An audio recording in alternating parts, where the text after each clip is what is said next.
It's Drew Hildebrandt, number 9 in the country, ready to go in the blue and white against Dylan Shawver, the freshman from Lorain, Ohio, coming off a 3-1 victory on Friday against Justin Cardani of Illinois. Jim, this is going to be an interesting matchup with Hildebrandt, who's filling a need here at 125 pounds, the transfer from Central Michigan, against Shawver, who's gotten off to a great start in his second freshman year. Yeah, I tell you what, Hildebrandt is the guy here at this weight class here for the Lions, and a guy that's capable of getting on top and doing a good job here. The transfer now, he's given up a little single leg here on far leg position, but nice job of showing him some balance and getting out of it. Number 4 seed in the country last year, who finished 4th in the country. An All-American by virtue of his actions on the mat last year in St. Louis, named such as well in 2020, when those were named in absence of the NCAA tournament that was supposed to take place in Minnesota. Made his Nittany Lions debut just a couple of Fridays ago at Maryland with a pin over Zach Spence, and then a 6-2 victory after that later on in the weekend. This is a good opportunity here for the Lions. That the schedule's been a little bit soft to this point. I'm not saying that that's by design here. The conference is the one that decides when they're going to go, what opponents they're going to have inside the Big Ten. But I'm sure they welcome this opportunity to get out in front of their home crowd, start rolling it up, and you can see that Hildebrandt is a large 125-pounder. He's got good range. See the height difference. Now a little high crotch shot there by Shawver. Gets into the leg, gets up to off of his feet. Switches off to a double and scores. So he finishes that move and gets the 2-0 advantage over the senior from Granger, Indiana.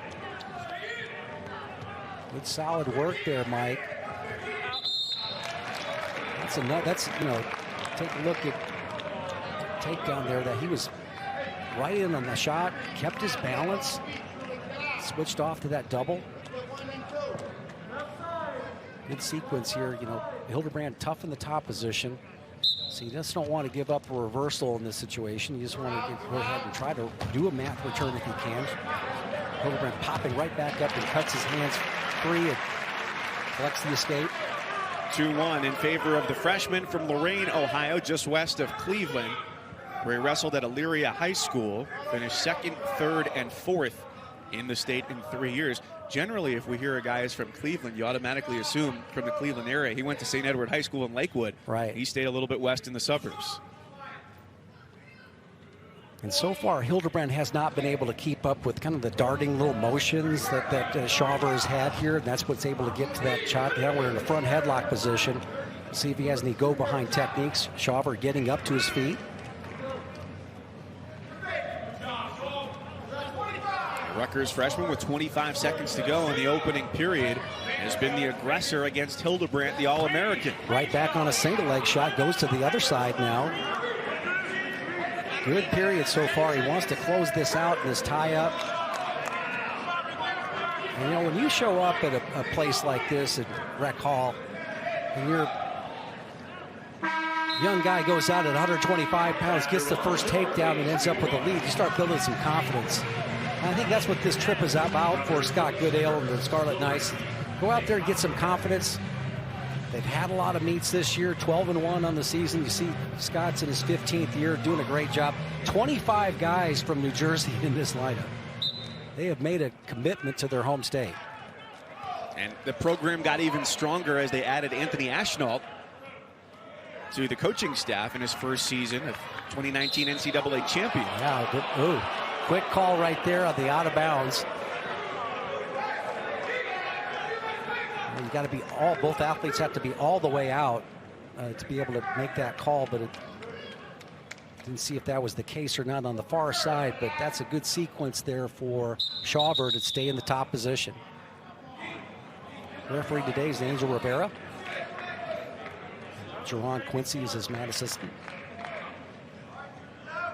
Talking to them before things got going today, they were on the action in Piscataway, New Jersey on Friday between Rutgers and Illinois. Yeah. So escape there.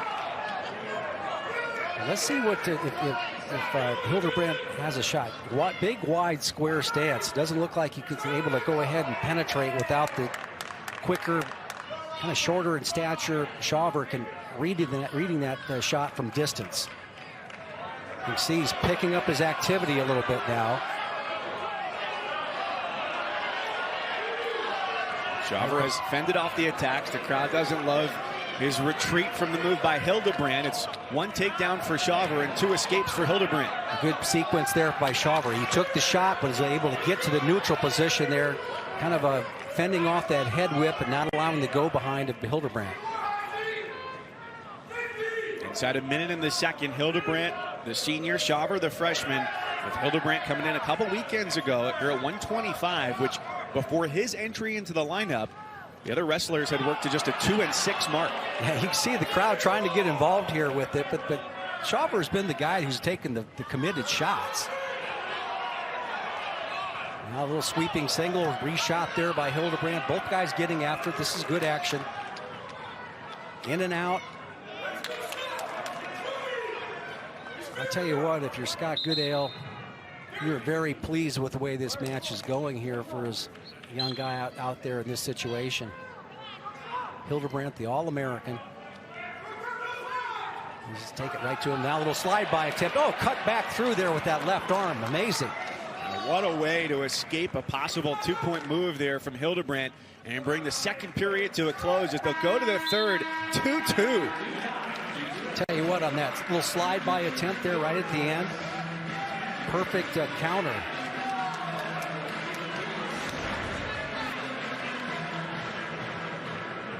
So there, right there, see that left arm come back there on the replay. Great work. Shawver stayed in this match. Now notice he did not take the down position. A lot of respect for Hildebrandt in the top position, but getting that takedown, he knows what he has to do. He has to get back and win this on the feet. Right there, big step here with the double underhook. We'll see where Hildebrandt goes. Tried to get out of it there, but they were off the mat. And a stall warning on Shawver. Well, I really thought that Shawver really tried to get back into the mat.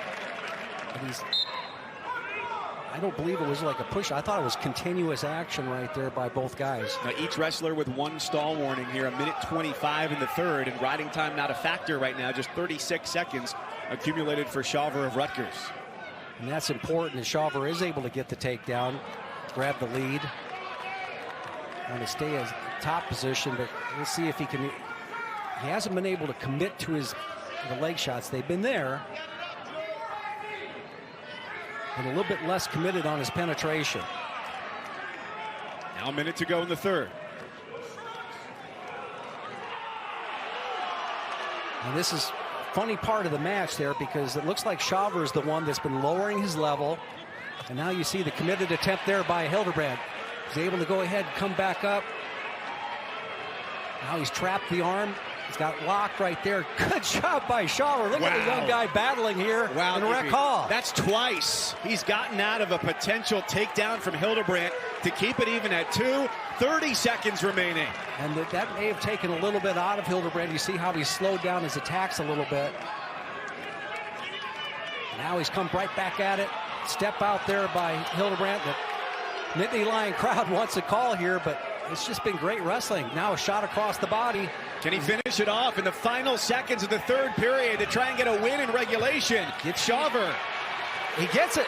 Hildebrandt almost had it there. No call yet. 2 seconds to go. They go out at the edge. And it's 2 at the end of regulation for Hildebrandt to win it for the Nittany Lions. Oh, he really pulled that one on, Mike.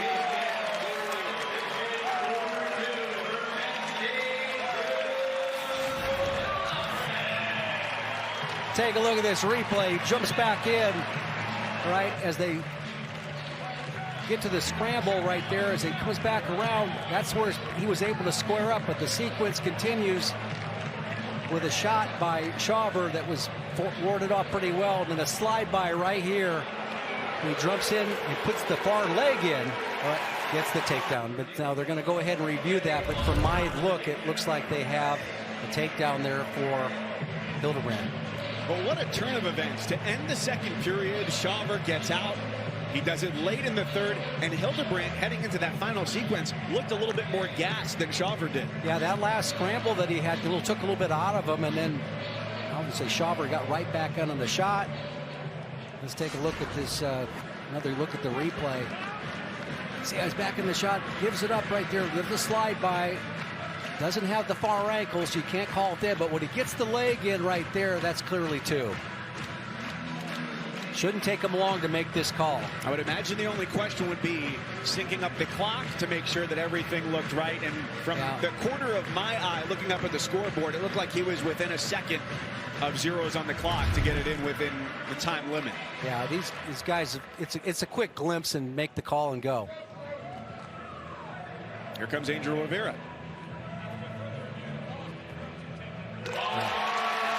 Penn State starts off 3-0.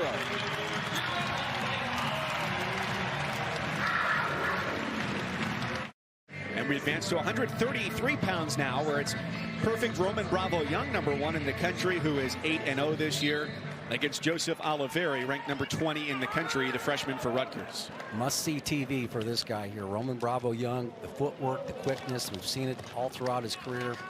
There it is. It's right on display. Nice little finish right there. Mat return. Nothing can prepare you, Mike, for the quickness that this guy shows out there in the mat. And I've often said that quickness is anticipation. So his wrestling IQ is really went through the roof in the last couple years. Not to say that it was ever, but he always had the flashiness, but his ability to go ahead and now hit those techniques against the highest level guys in the country, it's just been fun to watch. It seems like with that being the case, as he picked up that takedown in the first 30 seconds, really the best antidote for that would be to just try and take as many shots as you can and see what happens. Yeah, but nobody gets just the anticipation again. He's a matador out there. He really is. I mean, you just mentioned just go at him like a bull and a lot of attacks and all that stuff, but the matador in him is just going to wave the red flag and go around and throw a dart in your neck. But that takedown, it looked like he was reading a script, but he was the only one that had it. Cuts Olivieri. It's a 4-2 lead for Roman Bravo Young. A little footwork there, almost Cramden-esque. Now, RBY 8-0 this year, 67-9 for his career. And his last defeat was against Sebastian Rivera, then of Northwestern, now of Rutgers. We'll see him at 141 pounds in the 2020 Big Ten Championship. So 22 straight victories since that time.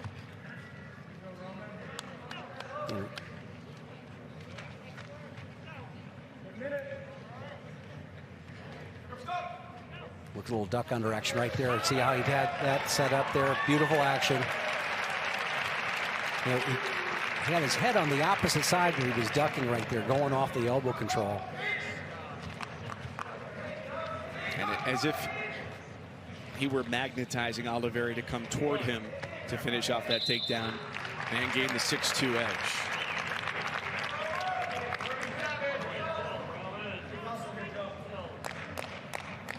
Winner of an overtime match, getting the takedown in the overtime in the national finals against Dayton Fix. Memorable match. It's one that had a scoreless first period where we actually saw where Roman Bravo Young was really tough in the top position, doing a bunch of really good solid riding, got out quickly.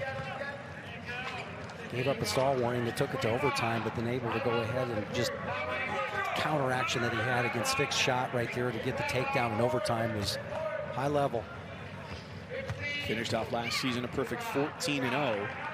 And Olivieri, a 3-time state champion at Hanover Park High School in New Jersey. His older brother, Anthony, the Rutgers wrestler who wrestled at Hofstra as well. And that'll be the end of the first, with Roman Bravo Young having accumulated 91 seconds of riding time and a 6-2 advantage.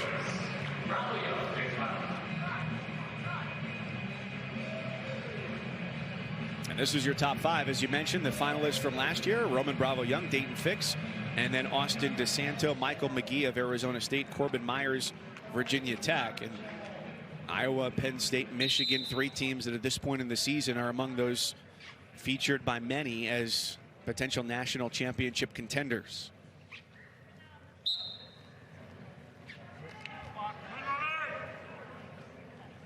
Good solid ride there by Olivieri. Just did, doing a nice job. I like what he's doing here, trying to scoop that leg up.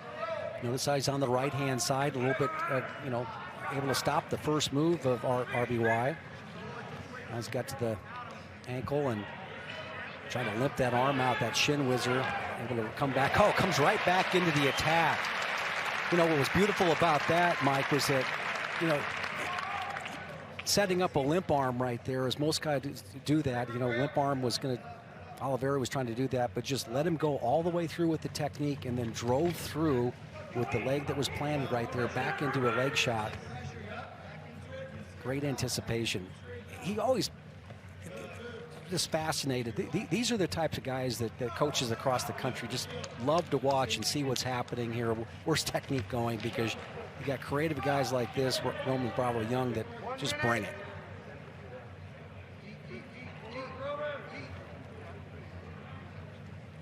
Very quiet second as Olivieri is to his feet, gets the point, and he had his red shirt pulled against Wisconsin and had a win over Kyle Berwick there, 4-3 in his debut, to get the first victory for a true freshman at Rutgers in his debut since they joined the Big Ten. Yeah, Sammy Alvarez started the season there at that 133, just couldn't continue to make that weight. And so that's when Olivieri had the opportunity, and with Rivera up at 141. So it's just, every coach dreams about having the opportunity to have 3 good guys in 2 weight classes, and that's the case here. And they'll have Alvarez with the opportunity to slot in at 41 next year after Rivera's career comes to a close now as a graduate student.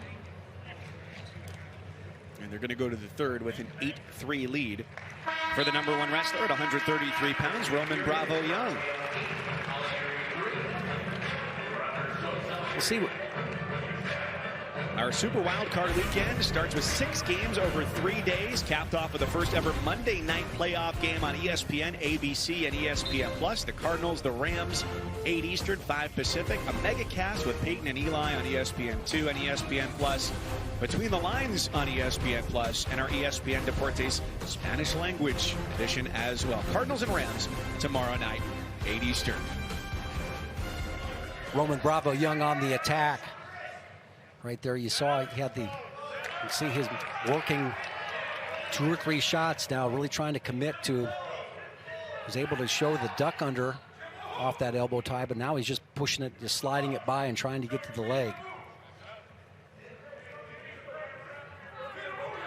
The funny thing, Mike, is that there's pressure to perform with an audience like this. You're a heavy favorite, you're the returning national champion, and sometimes just the easy stuff that he's already impressed us a number of different ways, but sometimes you just got to take the quick points that are available to you. But I guess the pressure to show that next greatest level of technique that you've been working on in the room, it's got to be there. Right, especially with the former, whether it's Nittany Lion wrestlers or other national championship wrestlers who have come through and joined the Nittany Lion Wrestling Club and are helping with workouts there in the room. You have the title banners hanging above you here in Rec Hall, and the expectation that you're going to be able to put bonus points up for your team night in and night out, especially with the lopsided history of this matchup, where the first time these programs met was all the way back in 1960.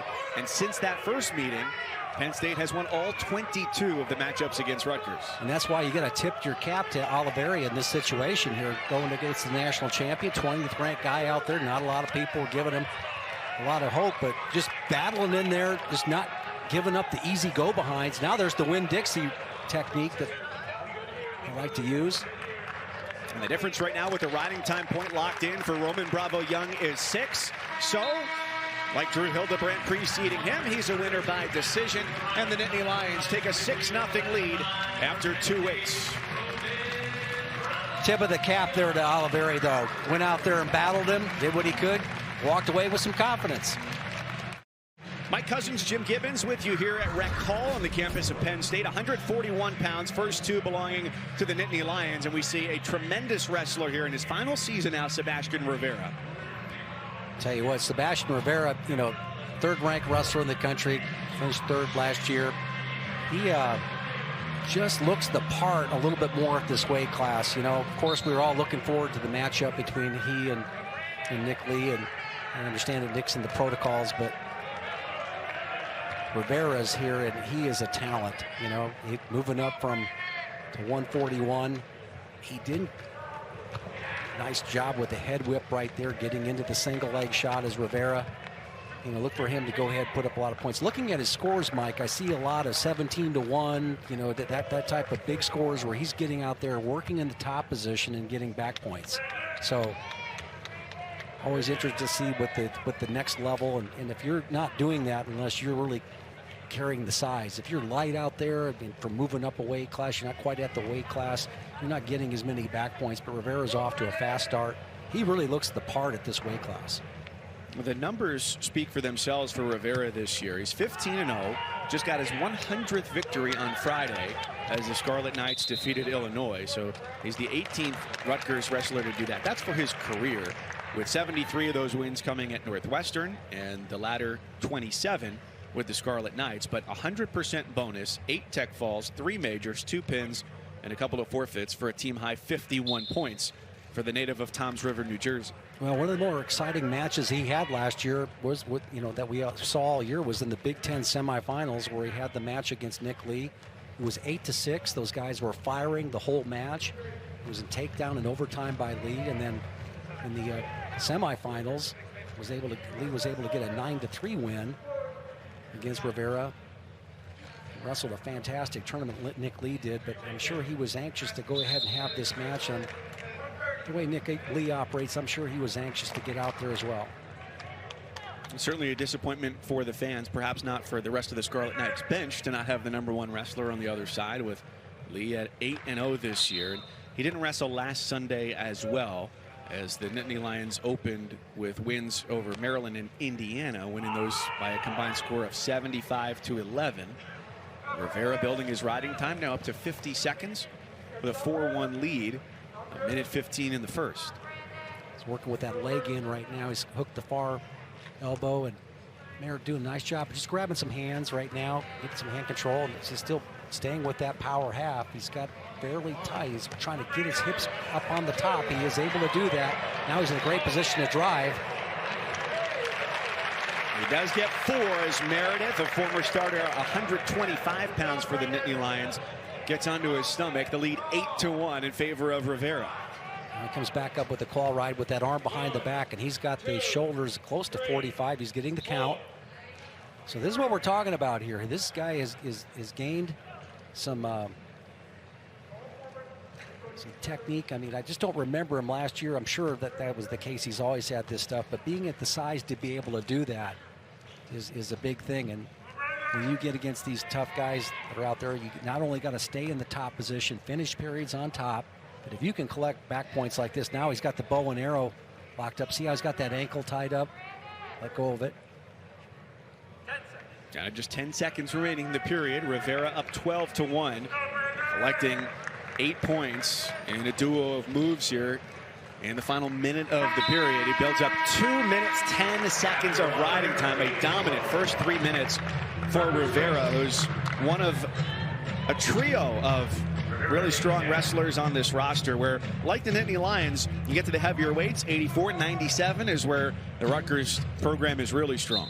Yeah, we're going to get a chance to see those 84 and 97 pounders. They'll be the featured matches here. Bulsak off to a great start for the Scarlet Knights, going up against national finalist Max Dean. Nice misdirection there on that shot.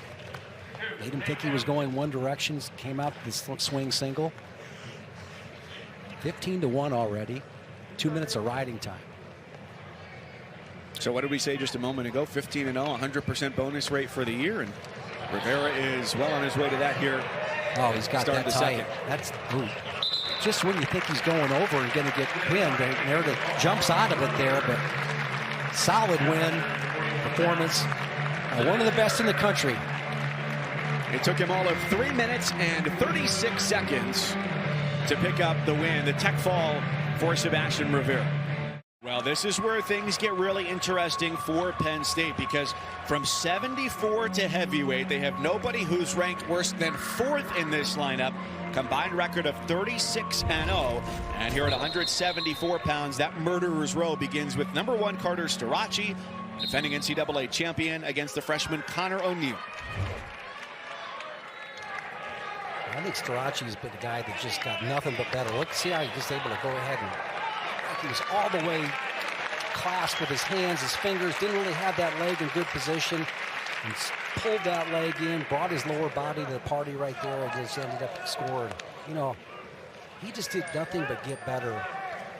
Got an early win against Logan Massa in the duel there with Penn State and Michigan. And those two schools will go next week, I believe, and be a great matchup here. But that's where it kind of got going for him, but he just stayed in the match. But now I see a much more explosive guy who's getting on the attacks. He kind of rolled with the flow a little bit on his feet. Kind of stayed in these matches. Oh, beautiful shot right there. He's feeling it. A dominantly powerful second takedown as he leads 4-1. Just a minute into the opening period. Starocci at 10-0 and has collected bonus points in 8 of those first 10 victories. And, you know, he reminds me, you know, in the top position with his grip. He must have one heck of a grip, because you see when he grabs something, he just rarely, he lets it go when he wants to let it go. The opponent doesn't get out of it. So you're saying on grocery trips, he's not the one who's testing out the avocados at the store? It's going to damage in the produce aisle. We wanted to know if they were good to eat, not if they were crushable. Pulling the old Danny Hodge. That's right, the apple. Yeah, the apple, you know, squeezing the apple in front of the Oklahoma Assembly.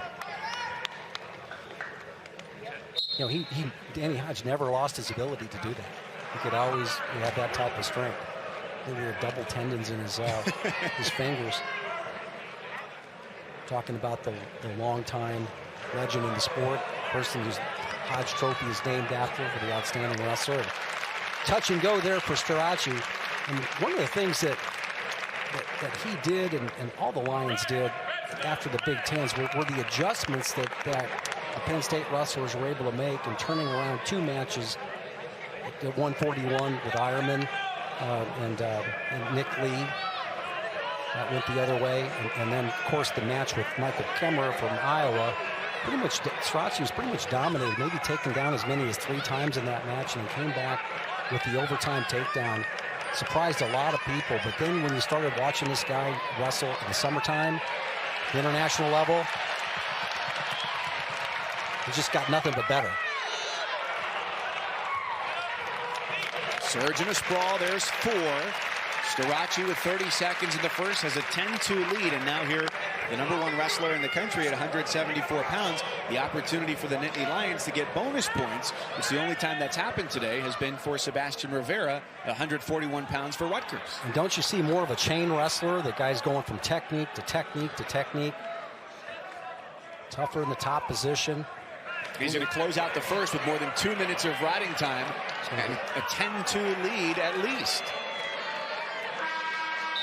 I think he got the 2 count. Yep, he did. 12-2 at the end of 1, plus 2:21 of riding time. Rolling it up here is Carter Starocci. Take a look at this replay here. He has the wing right now, but he ends up walking around the head. He's not going to get anything with this, but he ends up going ahead. Watch how he comes up and gets his hips up on the top. He recognized the official's not going to give it to him. The sequence before he got the points, but jumps right to his feet. And this was what helped him so much in those big matches as a freshman, able to get out quickly and just being a horse in the top position as well. So he didn't rely on just one phase of his wrestling to win.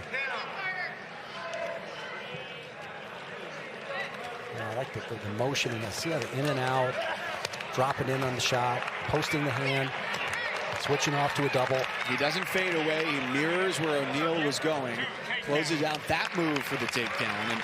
And O'Neal coming in here. This is his 18th match of the season, but he's stepping in for Jackson Turley, who had been the starter here on and off this year with a shoulder injury and was an All-American a year ago. He's got a shoulder injury, and so Scott Goodale said earlier this weekend that shoulder surgery could be a possibility for Turley. Knee arm bar. There, see, works with the tilt. Oh, there goes with the back ball cradle right there. He's should have a count going. I didn't see a swipe. Yeah, you got 4. Yeah, all right. You got 4. There's the That does it. Yeah. There's the tech fall for Carter Starocci, and the first bonus points of the day for the Nittany Lions as they retake the lead from Rutgers. And this might be the best of the night here with number 1 Aaron Brooks, number 5 John Poznanski. Aaron Brooks, the returning national champion, against the returning freshman John Poznanski, and he's had a fantastic NCAA tournament last year. Really one of these guys that Rutgers can build their program around in the future. Brooks, I believe he's obviously being the national champion, but he's the type of guy that just continued to get better. Had a good summer on the international level. And Rutgers comes in here 184, now down 14-11. Penn State retaking the lead on a Carter Starocci tech fall victory over Connor O'Neill at 174 pounds. Well, that was a nice job by Poznanski just getting out of that position. It looked like Brooks had a slight angle on that shot. And I look at Brooks, I'm thinking, how do you attack him? He's got that wide stance, but he can attack and get to your leg from it. Get low, he works the head hard, works the underhook as well, and he can throw. I mean, he can throw when it needs to, and a nice left-handed throw by there off that double underhook. So he's always looking for his offense. Does the wide stance from Brooks remind you of anybody else? You know, nothing that really that comes to mind, but it's just the way that he is able to get low, but also get to a penetration on a shot off of it. A lot of guys, when they get wide like that, see how you could noticeably see from that camera angle, he's wider than what most people are, but he knows how to lower his hips then through the steps, and he kind of splits his legs like a split scissors to get penetration. So he's got his opponent moving into him, and he can get the leg. Really intricate, and fun to watch. Midway through the first, in the second ever matchup between these two, Brooks, the junior, Poznanski, as Jim said, in his second freshman season, with last year's waiver granted due to COVID-19. When they met last year in the Big Ten championships, it was a 10-2 victory in favor of the Nittany Lions. And what I'm looking at here is that when I see, Brooks, is that his legs, it just seems so far away. I mean, how would I attack him? I just got to, I don't really know. I try to snap him down or jack him up off of his underhooks, but he just gets to the edge of the mat and seems to always just end up always being in the better position. He's always 60-40, 70-30 in his ties. We all had such good odds. We played the lotto. Yeah. His poker hands would look a lot better.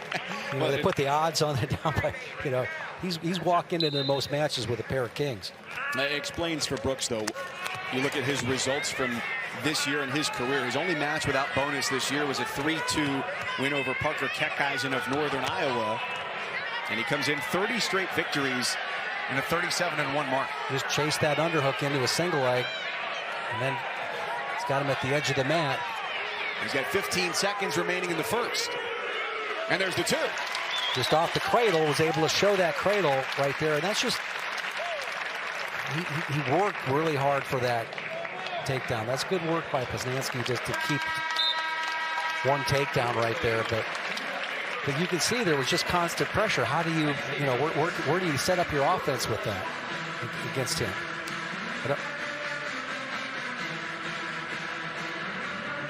So number 1 versus number 5 here inside of Rec Hall. Poznanski a perfect 13-0.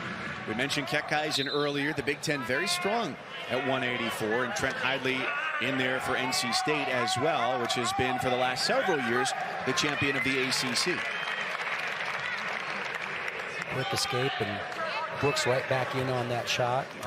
Working that under. Nice job of rolling his level there, Poznanski. Now you see the athletic ability of Brooks. And the more you kind of try to solve that puzzle, he just ends up on top. He was like a cat right back to his feet, and he turns that to his advantage to take a 5-0 lead.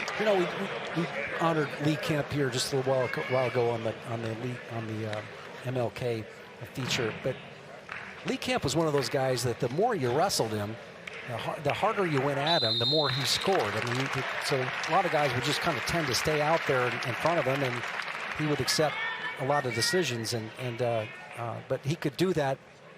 His technique and everything was so precise. He could climb, he could take that to the highest level and win the world championships. I mean, it seems like the more you wrestle, is a little bit like Brooks. The more that you wrestle him, the more that you find out how great he is.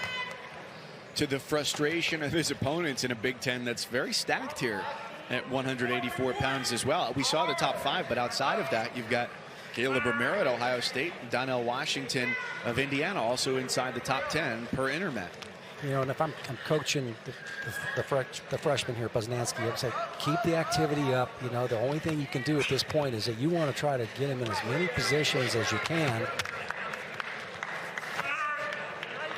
See that he's also tough in the top position there, riding out into that crab ride, taking him off the mat.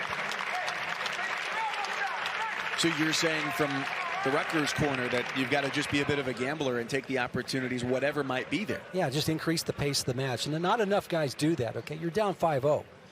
Just go at another level. And you've got to practice that. You've got to be willing to go at that high pace level. And a lot of guys just don't flip that switch.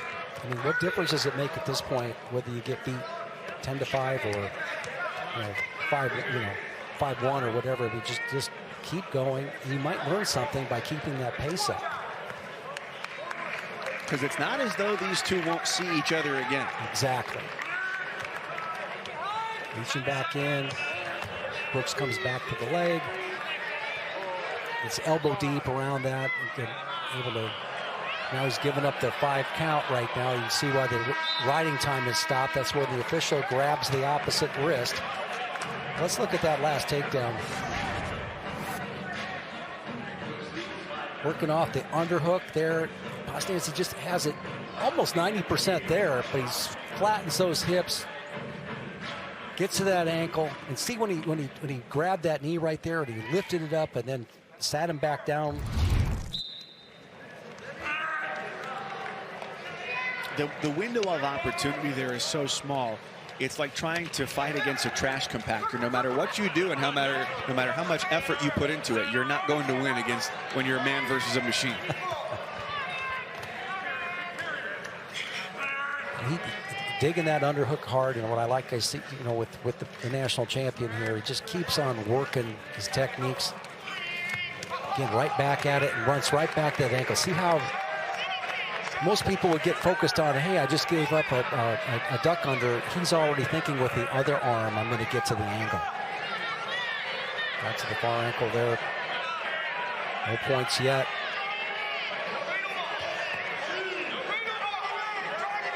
Poznanski into a split at the edge of the mat, down 5-1.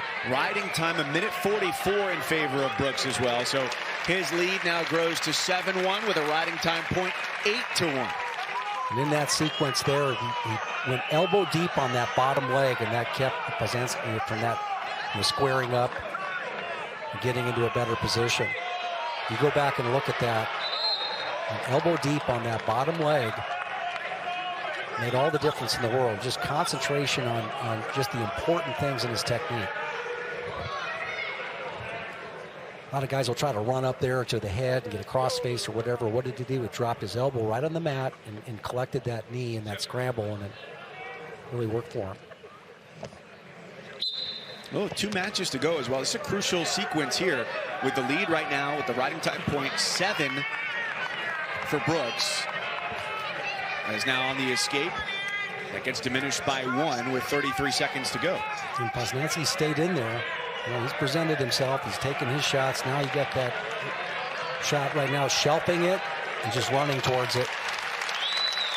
They just get those finishes just get a little easier. Brooks has been so good as to make it seem as though his finishes on takedowns are just inevitable. And that's to take nothing away from Poznanski, who's a tremendous wrestler. He has presented himself. He's made the shots. A startlingly good win for Brooks. A winner by major decision, 10-2 with the riding time point at 184 pounds. It's one of the best in any weight class in the country. And another tremendous top 10 matchup here. Greg Bulsak, number 7 for Rutgers, the grad student, 15-0. And second-ranked Max Dean, the junior, who's 10-0. Yeah, this is an amazing weight class this year. You've got A.J. Ferrari, national champion, coming back, the freshman. He's you put him in a category, but there's a dozen guys after this weight class. And then for the national championship, at least the team crown, you got Patrick Bruckey from Michigan. You got Jacob Warner for Iowa, and you got Max Dean, the transfer from Cornell, NCAA runner-up at 184 in this weight class now. And so it's one of the weight classes that you can kind of look to and say, hey, who's going to finish? What's the order going to be between the teams there, and who's going to be the guy that gets an opportunity to contend? Because the field in this weight class is pretty good. I think that's a good realization for those trying to prognosticate what's going to be happening in mid-March, where you've got Iowa with the loss of Spencer Lee. What happens there with Drake Ayala, and Penn State as good as they are, and could Michigan be in that mix as well? So 197, a crucial factor. Look at the balance here by Max Dean, Mike. He's just potentially getting the neutral danger call. He wants to hold on to that wrist. He's got the wrist tied up right there, and then the shoulders are past 90. Now they roll out of it. Good work by Bulsak just to stay out of that. Now he's trying to switch back in. It's very difficult to switch back into an ankle ride. He's given him the points. It is 2-0 for Dean, who at 10-0 has gotten bonus points in 9 of his first 10 matches and has scored a team-high 45 dual points. Now even at 2 with Bulsak on top. And Bulsak's had some tough matches so far this year where he's been able to go ahead and use his prowess in the top position. See him right back with that reversal. Bulsak, a 4-time NCAA qualifier, now down 3-2. And the closest match he's had this year was a good one against Nino Bonacorsi from Pitt, last year's runner-up at the NCAAs. Good work by both guys here with 3-2. Neither guy waited around. No, this is a matchup you imagine they really looked forward to, because they have met before, but it's been quite some time. When they wrestled in 2017, which was a redshirt year for both, and Dean won both of those matchups. Yeah, this is a different guy here, Bulsak, this time of year. He's just making a statement. Dean, the first good look that we've seen with him in a Penn State singlet. Wrestled for Cornell. His brother, the national champion there a couple times. Gabe Dean. The 2-time champ, and Max here for Penn State took 2020 as the Olympic redshirt year in the Ivy League, not competing in last year's winter sports season. So he's eager to be back out here. He's got the 3-2 lead, 18 seconds remaining in the first period. He's done a great job of cutting the corner here on this double A. Can he go ahead and pound him back down and get his hips on the mat? Bulsak now in a switch position. Can he turn it to his favor and get locked up? And he does. Bulsak does it with just 5 seconds left on the first period clock, and he takes a 4-3 lead at the end of one. An action-packed opening 3 minutes at 197. Well, I really thought that Max Dean had the advantage. Get a blood timeout. I thought that Max Dean really had the technique here. We'll take a look at the replay. Had them all spread out there. Take a look at the flexibility of these guys right there. Now he's able to go ahead, plant his foot on that mat right there and cut the corner as Dean's shoulders falls outside of the technique there, and he gives up the switch. Unanswered points are huge in matches like this. Reversals, takedowns, rideouts.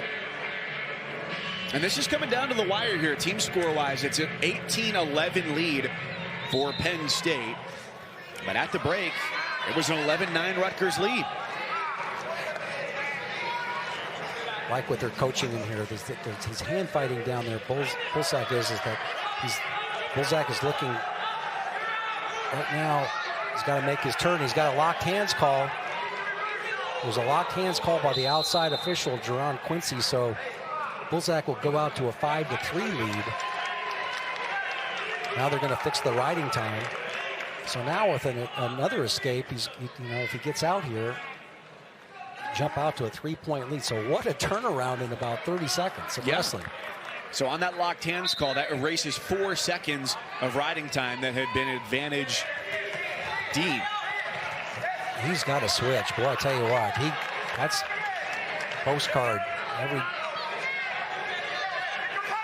junior high coach in the country loves teaching that switch, and he does. What I like what he does is it reaches for it, but then he gets his hips out, makes the big turn. 197, perhaps my favorite weight. The athleticism, the strength.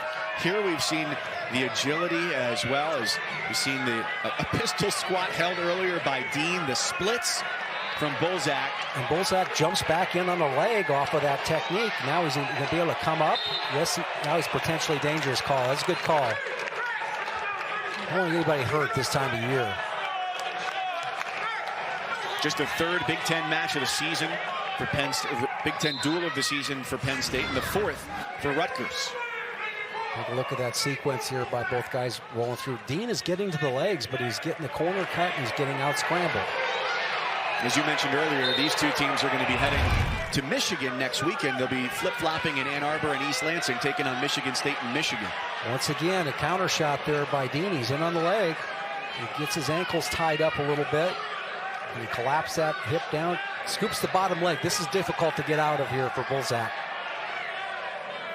But he's doing his best by getting on his hands, but he's going to, with the lead, I think he's going to try to roll through a little bit more. Now he gives up the takedown with the neutral danger call and the fact that Dean's behind him. So I'm looking over at the Penn State corner and I wanted to have him keep him down at the end of the second period. So unanswered points the other direction. Bulsak held a 6-3 lead. His advantage is 1 into the third period.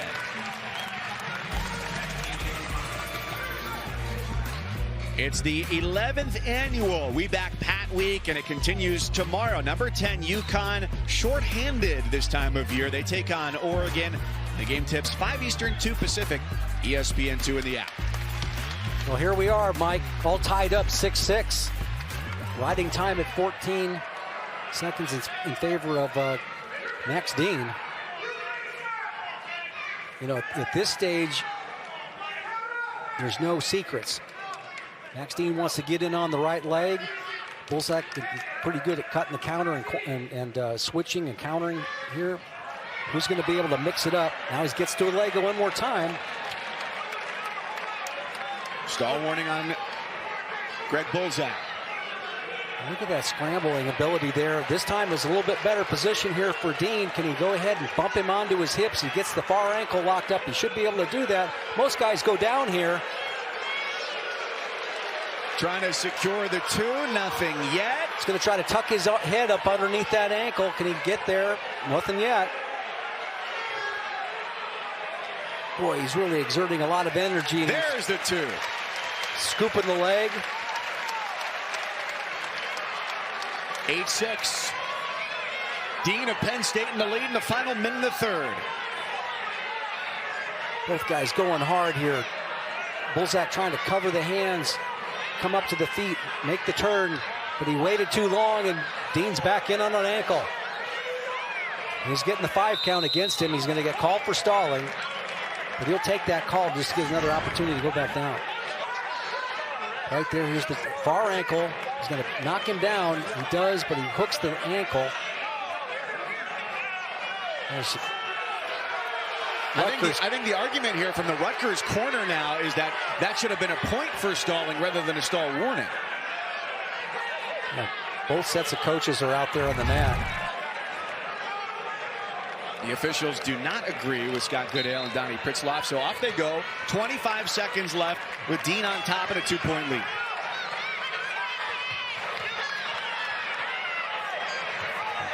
Really working hard for that switch. The problem with that, if you can tie up the hips and the lower body right there, he's just following. See how he's just following? Just guide him, grabs the far hip, comes in on the leg.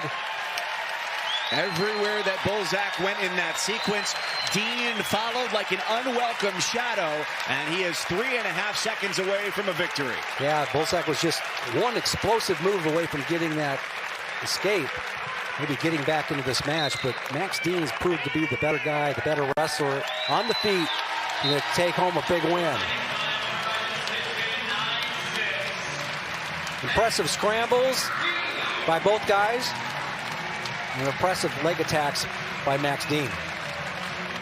Moving around. Hey, we got one weight left tonight. It's Penn State and Rutgers. The Nittany Lions just locked up the duel with an 8-6 decision in favor of Max Dean. And now it's Greg Kerkvliet at number 4 in the country for the sophomore from Minnesota against Alex Esposito, the redshirt junior from New Jersey for Rutgers. This has flipped in the back half of this duel at the intermission. After 57, it was 11-6 in favor of Rutgers. Since then, it's been 15-0 in the last 4 matches in favor of Penn State as they look to close it out with a 5th straight victory on the night. Yeah, Kerkvliet jumps right back in there on a nice single. And he's a guy that maybe closed out the season. Well, he just got his he was eligible. I don't know what the right way to put this, but he jumped into the lineup late. And, you know, just didn't really quite get the start or the season that he probably would have liked to. This is a man with a lot of talent and always won a world championship at the age group level. And you take a look at this heavyweight weight class. Nice snatch single. I love that. Look at the lift right there. I'm sorry, but when you take a man off his feet, you hear the gasp of the crowd right there, the ooh and the ah. I mean, it's just, you get bonus points, style points. And Kerkvliet weighing in at 240.8 today with a ceiling of 285 for this weight class. Yeah, he's a lighter sized heavyweight, but you mentioned, but this weight class, you know, with Gable Steveson, the Olympic champion, Mason Paris, who's also been an age group world champion, Tony Cassiope, who's won the under 23 world championships. Everybody's got world titles, but the guy at the top last week looked like he was 1 week away from the Olympics when he got the job done there. He looked fantastic in front of that Carver Hawkeye crowd. Here's our top 5, and we got Cradle working right there, settling back. This is tough for Esposito. Kerkvliet looking to put an exclamation point cap. There it is. And he does. Off to a great start. Well, he's got bonus points in 8 of his 9 victories this year. He stays perfect, as does Penn State. The Nittany Lions, the #1 team in the country, now 11-0 and a perfect 3-0 to start Big Ten dual competition.